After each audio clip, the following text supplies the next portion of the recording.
know there are many choices in internet radio, and the staff and hosts of LA Talk Live would like to thank you for choosing the internet's hottest destination for the most eclectic sound and invigorating talk. This is LA Talk Live. We are more than just talk. Joshua Lane, member of the board of directors of Dr. Ann Wigmore's Hippocrates Health Institute, Josh Lane was part of the Dr. Ann Wigmore team that brought wheatgrass, sprouts, and raw foods to a worldwide audience. And now the host of Here's to Your Health on LA Talk Live, Joshua Lane.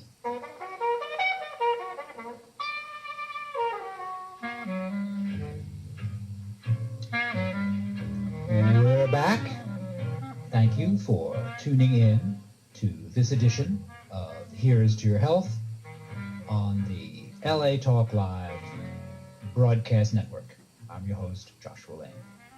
My guest is the rock and roller, vegetarian activist, Marlene Sosebee.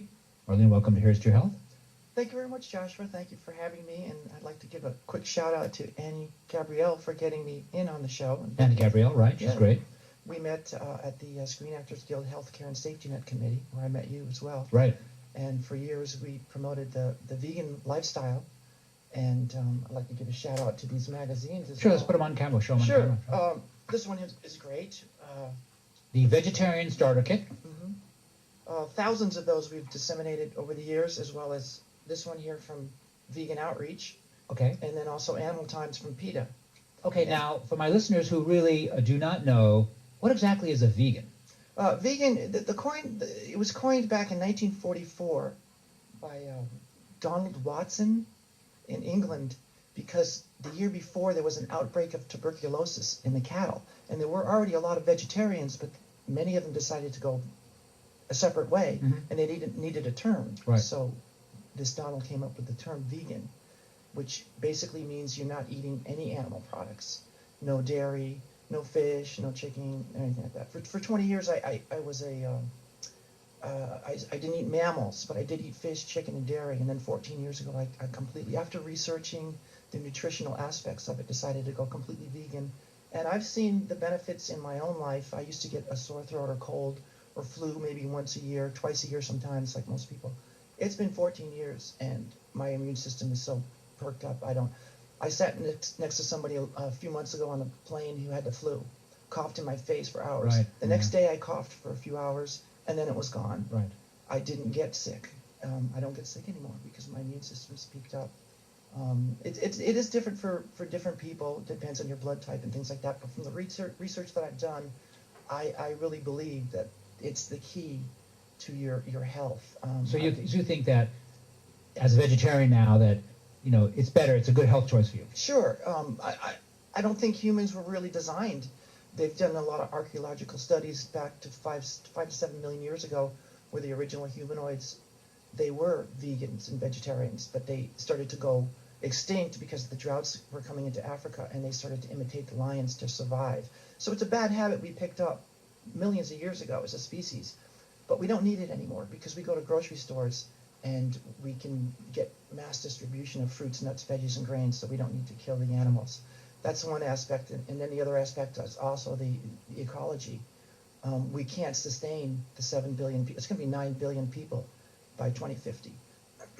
If you're using 70% of your water to cultivate agriculture and feed these livestock, we don't have the water, we don't have the resources, the land. 15 million acres a year of forest land is turned into agriculture to feed livestock. Right.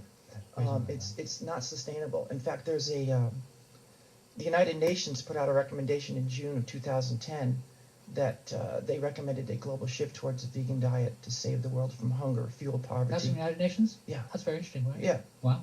You can research that online. Well, that shows that the vegans are getting kind of mainstream, but Sure. the United Nations has something nice to say Yeah, about well, you. you have to understand, 30 years ago, 0.4% of people were vegetarian or vegan. Oh, that's the official number, really? Yeah. Now, as of 2011, which Yeah. is 3 years ago, we're up to 5%. 5%, that sounds about right, yeah. So instead of 1 Lot in of growth, 200, it's right. gone to 1 in 20. Right. So it's growing exponentially. Mhm.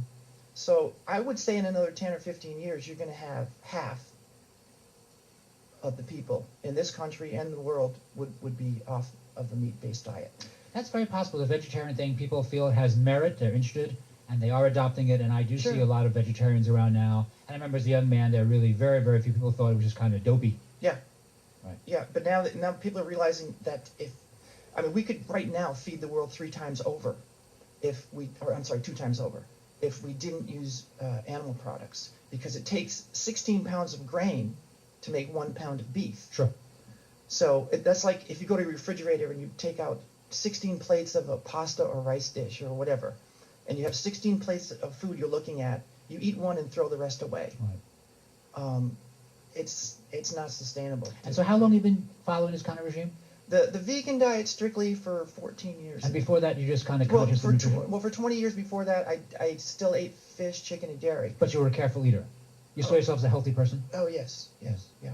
But, And in the 80s, you said you had a band that did very well. You had the band Lipstick. Lipstick, yeah. We used to headline the Whiskey, Roxy, Guitars. We had some worldwide acclaim. So you played the Whiskey and the Roxy, which were certainly terribly well known nationally, right? Sure, yeah. Yeah, we had some worldwide acclaim. Then the whole grunge thing came in, and we never got our major record deal, so it kind of fizzled out. But I still do the music. I have a recording studio at home, and I have my music and music videos that I put out on Facebook. A lot of them are vegan orientated. Some have to do with chemtrails because our immune systems are under attack with the pollutants. Right. And I know you did a show or something. Yeah, Hans recently. Kugler was commenting on the Edward Snowden tapes, which Yeah. officially talked about chemtrails. So people who made fun of the idea years ago, well, we have documentation now, so Sure. there it is. And there's an ex-Air Force person that right out now, a whistleblower named Kristen Megan, and you can research her online. And her job in the Air Force was to monitor that such thing, pollutants and biohazards. And she's spilling the beans now too and getting it out there. You have to follow the money trail. If they can geoengineer the weather so that they can break off a piece of the Arctic Circle and bring it down and freeze out the east coast of the United States, just think of the billions of dollars in profits they're making in oil sales for heating, because nobody's going to freeze to death on the east coast. Or if they can make you sick from the pollutants they put in the air, and Big Chemical knows that if they make you sick with these pollutants and these chemicals, they're going to sell you the pharmaceuticals to keep you alive once you get your cancer and your Alzheimer's. Right. So it's follow the money trail. I believe it's definitely happening. I mean, I have a brother who's a pilot, so I look up. I mean, nowadays people are walking around, they're looking down at their iPhones. They're not looking up at the sky anymore. A contrail lasts 15 lengths of an airplane and it dissipates. Right. A chemtrail goes and spreads across the sky continually and spreads out and comes down and you breathe it, and it's poison. No, it's definitely poison, and as I mentioned, because of the release of the Edward Snowden documents, I'm not saying that was a good thing or a bad thing, I'm saying we now have the documentation. Yeah. So we have it in print that they are throwing aluminum, barium, strontium, Magnesium. in the air, and it's not good science. Hans Kugler was on, and he was saying it's just not good science, doesn't make any sense. But of course, we know that aluminum is a toxic metal and contributes to problems with memory we might call Alzheimer's or dementia, and there seems to be a lot of that around. And certainly to throw aluminum in the air, and strontium, is just a bad idea. It just seems like bad science. So, and if you're going to do science, then the people should know about it, the Congress people, the senators, so we can monitor it, and they don't seem to be monitoring it properly. But I'm sure someone's making a lot of money on it. Well, absolutely. And this is not conspiracy theory. This is just documentation on this. Sure. Well, you got to consider too, if you're blocking the sun, then your solar panels are less effective. Less effective. Right. So they're selling more gas and oil. Right. You got to follow the money trail where there's money. I've emailed many senators, assemblymen, congressmen, the White House. I occasionally get back something. These are contrails. I don't think our politicians, or most of them, are in the loop or know about it. And if they do, I think they're looking the other way. I think this is something that the military, in cahoots with the top 1%, the fossil fuel companies, the chemical companies. And possibly Monsanto's in there. Well, Monsanto, okay, you put those toxins in the soil, and you cannot grow organic plants. It's already happening in Hawaii. But Monsanto has a seed that's impervious to these heavy metal toxins. They've already started planting them all through the South. No, they're just experimenting. But they know that eventually, if you want to grow any crops or agriculture, you're going to have to come to them, because your crops won't grow anymore because there's too much toxins in the soil that they've been spraying. Let me ask you a question of perspective. Sure. Now that you are no longer 20, Sure. and now that the ideas that you may have had when you're 20 and were considered kind of silly by lots of people approach mainstream status, do you find that the ideas you're espousing today on the air, people think, oh yeah, well, we already know that? Do you find that people say, yeah, we agree with you now? I think there's a consensus for the veganism and what's happening with the so-called conspiracy theories. I think people are opening their minds. They're starting to look at the money trail and starting to realize that the top 1% really do have us all under their thumb. I think the Occupy movement was one example of that, where people were expressing their beliefs in that. Right, that's true. So I think it's changing. It still needs to be expressed more by people. I listen to a lot of progressive radio, and I wait for somebody like Randy Rhoads or Tom Hartman to come out and start talking about these things. I don't know why they don't, especially the chemtrails and Earring and HARP and the things that are going on with this polar vortex is a good example. Mm-hmm. I think that they're afraid to be looked at as being wacko, crazy, too far extreme left.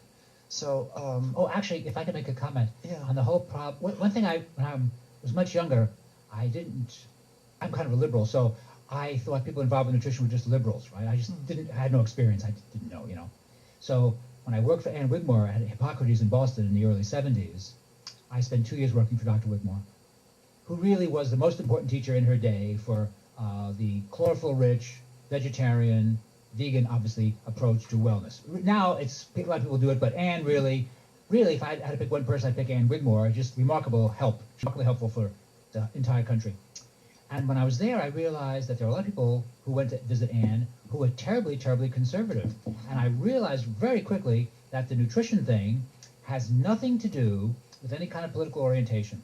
Some people just have an interest in wellness. They're interested in clean diet, cleaner environment, and it's not political. I realized that right away. It's like it cuts across every political spectrum. That's one thing I have learned. Sure, it does. And especially living in California, and you look at the progressive, we're kind of left-wing out here. Well, some are, but some are not. I mean, the governor, Arnold Schwarzenegger, was certainly a Republican fellow, so he was not really left-wing. So there's a kind of a blend everywhere, I think. And, one thing about California is we have been very good environmentally. Sure. We could be better, but we have been very good. And that actually has been great for the state because you have all these beautiful parks and all these beautiful beaches, So, California's been progressive, but could be better. I'm concerned about our water shortage right now, especially this year. And when you consider that livestock and agriculture to feed livestock take up 70% of our water, it's a scary concept to think. Well, I think the federal government's putting, $100 million into our disaster that's going on right now. Yeah, something like that. You have to do a double take. You have to say, why aren't we addressing the issue of livestock and meat eating? And we can't sustain the type of lifestyle that we have as more underdeveloped countries come online and they start to imitate the United States as meat eaters and things. It's getting worse and worse as far as that goes. The only thing that's saving us is more and more people are starting to realize this and go vegan and go vegetarian. And also the country and the world is moving towards use of solar energy, geothermal, wind energy. I mean, other sources of non-polluting energy, which seems like just great science coming on board. And I'm guessing in 10 years from now, everything will be a lot more efficient. Because I remember in 1973, I think the average Ford car got about 9 miles to the gallon. And I do remember as a young man how the car company said, we can't make a change, we can't increase gas mean mileage, it'll cost us jobs. It's funny how some things never change. But there was such a problem in 73 with the oil embargo, etc., that the average Ford and Chrysler and GM car increased their performance, their efficiency, 40%. And people kind of forget that now. And then we had a big thing, recently, and so now we have another push again. So sometimes bad things have to happen, and then the offshoot is there's a push in another direction. So I can't predict the future, but I really think efficiency will be seen as just good business. Good business as well, yeah. And another thing to consider when you talk about automobiles is that by going vegan, you're actually taking less More. CO2 emissions out of the atmosphere than you would be if you switched from a gas guzzling SUV to a hybrid. Yeah, more. Really? Yeah. Yeah. And there's other aspects of it too. There's the animal rights. I mean, there's a calculator online that will actually tell you how many lives you've saved, animal lives you've saved by going vegan, and mine's somewhere around 12,000. If I can make a comment, Yeah. I will say this. Today, let's say you or I are walking somewhere and we see somebody, throwing a stone at a cat or kicking a dog or beating a horse, right? Sure. Let's say the average American sees that. Yeah. The average American will not put up with that. No. Whereas when you and I maybe were teenagers, people thought, oh, that person shouldn't do that, but no one said anything. And I would say that many people have been active. The Humane Society certainly has been very good. PETA has been very good. But I would credit, in my opinion, the entire vegetarian movement with increasing the consciousness of people. Because it's really a question of consciousness. So if you see someone kicking a dog or kicking a cat or something, you think, whoa, not only is that a bad idea, I'm calling the police. So people's understanding has changed. And I really would like to credit the vegetarian movement, which is a lot of people, because I think they've helped change the understanding. And the average person now realizes, oh no, we want to take care of cats and dogs and horses, and we don't want any kind of bad stuff happening. And that's a very good thing. Sure. I think if you look at PETA, go to the website. I've had PETA on the show, by the way. Yeah, PETA, I mean, half of their time is spent on veganism and just getting people to realize that you shouldn't be eating animals. And they have a sense of humor too, the PETA group. And a sense of humor is fun too. That kind of gets some exposure to the sense of humor. Yeah, it does. It's a good thing. By the way, excuse me, so when you played in your band Lipstick, and you said you opened for the Cars, that was a different band years ago. Joe Perry, Lipstick did open for them back east before we came out here with my singer Sherry Gates, and we reformed as Tremor, and then we got Lipstick back together in 86 or 88 under a different spelling, Lypstik, and you can find it online. And we had ESP guitar endorsement and life-size billboard on the side of the Roxy. What year was that on the Roxy? That was for like 10 years, from 88. No kidding. Yeah, they left it up there. Well, Mario up on the side of the Roxy facing the rainbow. So that was for a long time. But the band I'm in now, we do basically we do a Lucid Crew, and it's 3 girls, and we do classic rock. We throw in some originals. We just played a show in Glendora Friday, and we're going to be a week from Friday. We'll be here in Viva Cantina in Burbank, and then on the 28th of March down at the Crest in Torrance. So we do we play clubs where there's no admission to get in. People can just come and have a good time, and they reimburse us off the bar sales kind of thing. Sure, gotcha. And it's a fun thing to do. Music, it's just been my life. And you write your own songs? I do. Yeah, I have my own website. If you go to queenboudica.com. What's that again? Queen Boudica, Queen, B as in boy, OU as in David, ICA.com. I have music videos I've produced, directed, and edited there. And a lot of them are about veganism, some about chemtrails and things like that.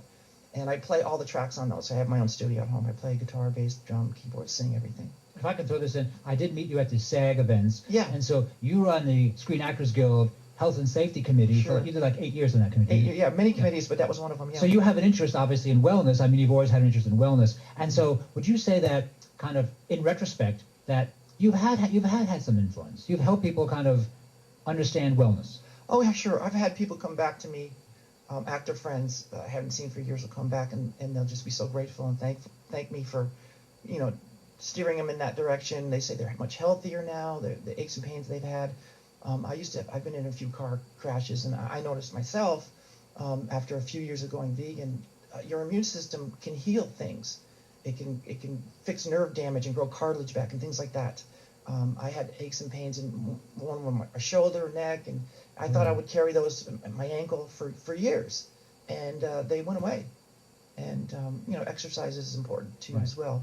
But yeah, I've had people come back and thank me for that, and it feels good because it feels like it's nice. Yeah. It's nice to express your views and opinions, and have people think about it and say, well, maybe this is what I should do. Right. Maybe I should. No, it's nice to have influence. Yeah. And, excuse me. So, and also, I was told that you've also done a certain amount of stunt work. I've done some. Yeah, I've done some. I've been squibbed. back in the day when they used the real squibs. Now they use these little spring things. What is squib? I have no idea. A squib is Played a police officer with a gun, and they have this little explosive device Oh, I see. that goes off, and you're shot, and you fall back onto the mat. Is that fun? Yeah, That's a lot weird. of fun. A lot of fun. Yeah. I fired some blank 9mm rounds, and then was squibbed and shot. Nowadays, though, they don't use the gunpowder packs that actually explode. They have these little spring devices that come out. So I can say that I have real ones, which was a lot of fun. But yeah, I have an agent. I go on the auditions. I try to get the acting. Principal work, it's far and few between.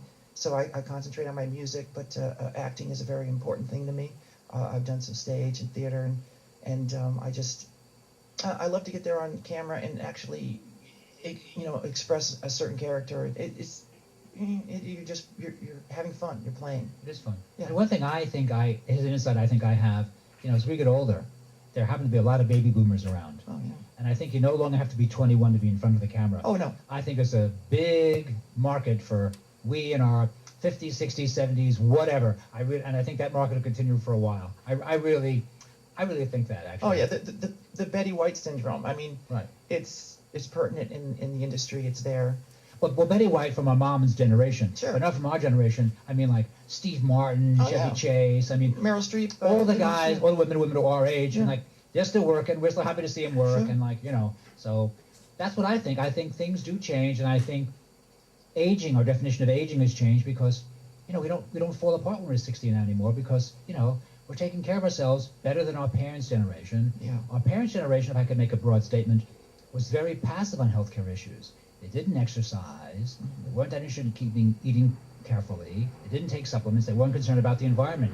All those things our generation does, I'm speaking broadly now, as a matter of course. It's like it's not even an issue. Yeah, you're absolutely right. My mom's 85. She's vegan. Well, Okay, good for you. I've worked on her. You over the convinced your years. mom, really? She still eats her salmon, Mhm. but I just visited her at her condo in Florida just a few months ago, and by contrast, I was there for a week and was feeding her all this vegan food. She loved it. And then my sister came down, and my sister's a big meat eater and sugar and all that. And your mom just was trying to be diplomatic. And she kept, every time I talk to her on the phone now, because we talk at least once a week, she's like, I can't believe it. I couldn't eat that cheesecake Rona wanted me to eat. It was terrible. So she just continually thanks me for pointing her in the right direction because she feels a lot better. And help your mom. That's a great thing. Yeah, it's the sugar thing too, and she's getting off that because sugar, it's poison. It's poison. It dissolves calcium in your system. Right, absolutely. It'll give you Alzheimer's, osteoporosis. I agree with you. It just sucks the calcium out, and dairy does it as well. Mhm. There's an antibody in dairy that causes you to lose. You mean mostly we're talking calcium. cow's milk dairy now? Yeah, Right. It'll cause you to lose calcium through your urine. Right. There's a lot of problems with dairy that most 3/4 of the people are lactose intolerant and don't even know it. I was sucking I agree down with those. that number too. I was eating Tums constantly Really? when I was still doing dairy, and I blamed it on the peppers and onions, and I stayed away from them. 14 years since I've been vegan, not once. I never take a Tum, and I eat peppers and onions for years. Right. And it's not the peppers and onions. Right. I tell people that I've talked to people about it, and I've worked with people, and they'll come back to me months later, years later, and say, "You're right. It was the inflammation from the dairy." Right. Meat and dairy will cause all kinds of inflammation and problems in your system, and I'm just really glad that I've taken this choice, and a lot of my friends have, and family members, and I think if you give it a try, if you're teetering on the idea of being vegan and getting off of animal products, all I can say is do it. You're going to find out that the casein in dairy and cheese is very addictive. It acts as a morphine for mother's milk to soothe the baby. Mhm. It's also in dairy. You're going to find that you have an addiction to dairy that is going to be difficult to overcome. I did it with the soy-based cheeses for my dishes, and then after about a year or so, I just replaced those dishes with other ones. I didn't need them anymore. I had a rice frittata I used to eat that had cheese and whatever, rice and zucchini. I don't even think about that dish anymore. So it's a matter of willpower. I don't know if you've ever smoked cigarettes, you probably understand what willpower is like. I did when I was younger, maybe a half a pack a day when I was from 17 till, for about 20 years. Actually. And why did you get into smoking? Because you thought it was kind of stylish? Well, you know what? Everybody was doing it back then. Mm-hmm. I'm 61 now, so we're talking about a generation. My parents just blew the smoke in our face. And Right. my parents bought a restaurant, the Summers Inn restaurant, back in Somers, Connecticut, when I was in my early 20s, and I started bartending there. And I didn't smoke at the time because I experimented, but said, no, this isn't for me. But when I started bartending and everybody was standing at the bar blowing smoke in my Right. face, and it bothered me so much, I said, you know what? The only way that this isn't going to bother me is if I smoke too. Okay, right. And playing in bands was the same way. Now when you play in a band, there's no cigarettes in California in bars. So And that's better. You're happy with that? Oh, now, of right? course. Yeah, That's right. one of the reasons I got back into playing bars again. Right. Because now I can go in there and I don't have to Right. breathe the cigarette smoke. Right. But I got away from it when I joined the Screen Actors Guild back in '95 and started focusing on the acting and writing. I also do some writing. I have a couple books that are on my website, queenboudica.com. I've got screenplays and things that I'm trying to produce with some people. Shout out to Zeville Productions and Xander Villain. If we ever get our financing for our films, we will make those films. And segued. Yeah, it's but like I say, it's important to eat right and exercise. And if you're thinking about becoming vegan, I would recommend you just give it a shot and see how you feel. Let me ask you a showbiz question. Yeah. Since you played in bands in the 70s, 80s, 90s, and that was out a long time ago, and now you play in bands now, and do you think that there is really, we've kind of touched on this before, but just a much more widespread consciousness, understanding of taking care of yourself? Oh, absolutely, absolutely. I don't see the kind of debauchery that used to go on when I played in bands in the 60s, 70s, 80s, 90s. I'm writing a book about some of the debauchery. But that would be interesting. Yeah. Because people just, Yeah. people know more, it seems. Sure. You know, I'm not sure what it is. I have no experience in that direction, but I'm thinking, yeah, it just seems different now. It is. This book I'm working on is called A Rock and Roll Life. It's basically about my experiences playing in bands from the age of 12 all the way up through Lipstick and all that. And what happens to people when they go out and party and they want to start doing cocaine and this and that and too. And I indulged in a few things when I was younger. I don't anymore. I haven't for years and years and years. But I understand that back in the 80s it was a whole different lifestyle. Right. I when I was younger, I saw Keith Richards, just I think it was in the 80s, did an anti-drug commercial, and Keith Richards was saying, kids, don't do drugs. And I thought to myself, Keith, I can't do drugs. You've done them all. Yeah, I mean, that's an old joke, really. Yeah. But I like that joke very much. And I actually read Keith's biography. I'm sorry, his autobiography about 2 years ago that came out. And that was really fun. It was an easy read. It was fun. Yeah, he's something else. I think he still gets blood transfusions, doesn't he? Everyone says that. I have no idea. They didn't mention blood transfusions in the book, but that is kind of a funny concept. And certainly everyone loves him as a songwriter. He just, what amazing songs he's written. So Yeah. I wish him well. I hope he hangs around a little bit, Absolutely. I mean, I think drugs should be completely legal in this country. Mm. I've felt that way for years. I still feel that way. Not that I want to do them or Right. I want my friends or family to do them, but I think that if you're But going those people who want to do them Sure. can do them and don't have to break into someone's house. So because the price will come way, way down. Yeah. And you can go to CVS with a prescription and get your medication, whatever you need, and then just, and because some people are just unfortunates and they are substance abusers, and it's a medical problem. It is. It's not, it's a medical problem. It shouldn't be a criminal problem. Sure. as I say. I really think that Philip Seymour Hoffman would probably still be here if we had legalized drugs in this country. Why? What did decide kill him? Was it just a bad dosage of? Was the heroin just cut or something? Well, What was the it? fact that, the fact that he had to hide what he was doing, and it was a problem. I think that if it was legal, he could have probably walked into some clinic and said, "Look, I'm having some issues here. I'm thinking about going back. Can you help me out?" Right. I He agree couldn't with do yeah. that. He couldn't do that. Right. He had to hide it. Right. So he had to get it illegally, and he shot it up the wrong dosage, too much, whatever. It's been too long since he had done it, and whatever the Right. reasons. Whatever the reason. Right. Whatever the reasons are, we don't need those kind of events to Right. continually occur in this country. I agree with you. And by way of perspective, hasn't the country of Portugal had legalized all drugs like the past, is it 12 or 13 years now? I think so, yeah. They've not seen an increase Yeah. in drug tourism. So, Amsterdam. it's I mean, working fine. Colorado's, they're making bank on their pot sales right They now. are now. So Marlene, do me a favor. We are wrapping up the interview. Give us your contact information. Yes, I'm on Facebook, Marlene Sosebee, Sosebee. Lucid Cruise on Facebook, LucidCrew. Lucid Cruise, your band. Lucid Cruise the band I'm in now. We're on Facebook. You can come like our page, see what we're playing. QueenBoudica.com is where I have all my videos and things like that, and a page for the band Lucid Crew, and my books are there as well. My little resume. Okay, great. Yeah. Well, thank you very much. Thank you so much for having me. It's been fun. It has been a lot. You're listening to Here's to Your Health on the LA Talk Live broadcast network.